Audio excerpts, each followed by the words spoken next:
Treat your family, loved ones, and friends with these amazing food finds for this Christmas season and New Year. All you need is ABE Litson House, Tinimpla na may bugos ng pagpalangga. My name is Michael Brian Gesto, and this is a brand review episode.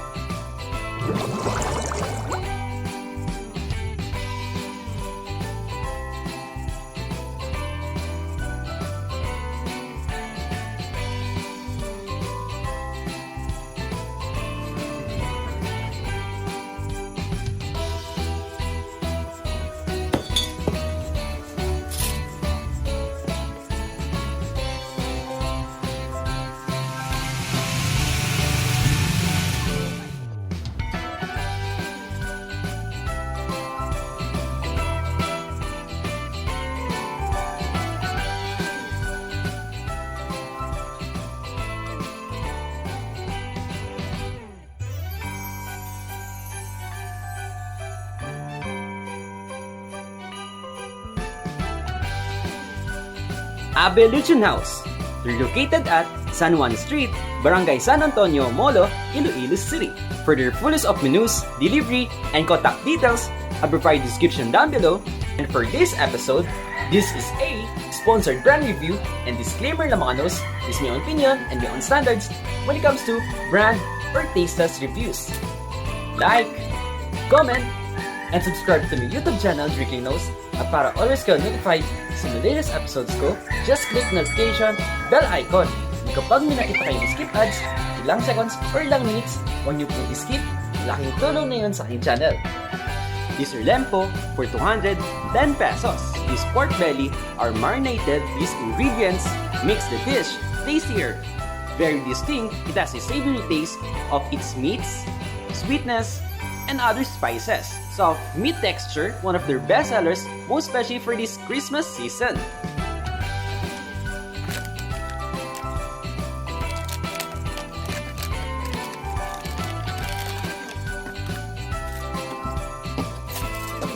Litson Manok for 190 pesos. A Filipino roasted chicken dish made with chicken marinated. It is a very popular dish in the Philippines. It's readily available at roadside restaurants. Because of her taste value, this dish is one of my favorites, most especially for its unique taste and combination for its sweetness and savory. Mapapabusog ka and wanting for more for this amazing and delicious product.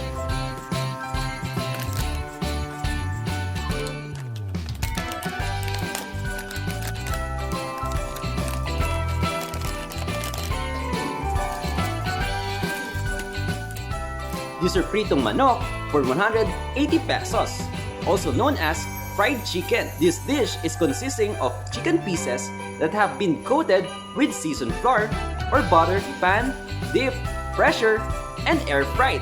The breading adds a crisp coating or crust to the exterior, while retaining its juices in the meat.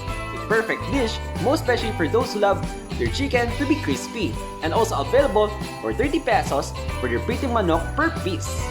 Okay, for rating mga nos, based on my experience and overall review with Ilonggo vlogger B-Boy, will give it a perfect 10. So ayan mga nos, maraming salamat for watching this brand or taste review for ABE Litson House, ang Tinimpla na may bugos na pagpalangga. So magpasalamat ako sa Ilonggo vlogger na si B-Boy Vlog TV for assisting and joining me and sa mga previous promotions namin for this wonderful experience. Yung expectations, yung presentation, papa-amaze ka for its aroma, texture, quality, and taste value. Also, magpasalamat ako sa lahat po ng mga owners, kila ma'am, sir, sa mga amazing staff for assisting and accommodating us. Thank you so much sa inyo for making this ABE delicious. So once again, congratulations and thank you to ABE Litson House. Stay safe, manos. See you in the next brand, taste review, or do-it-yourself episodes here in the City of Love, Iloilo City. Bye! Merry Christmas, mga manos!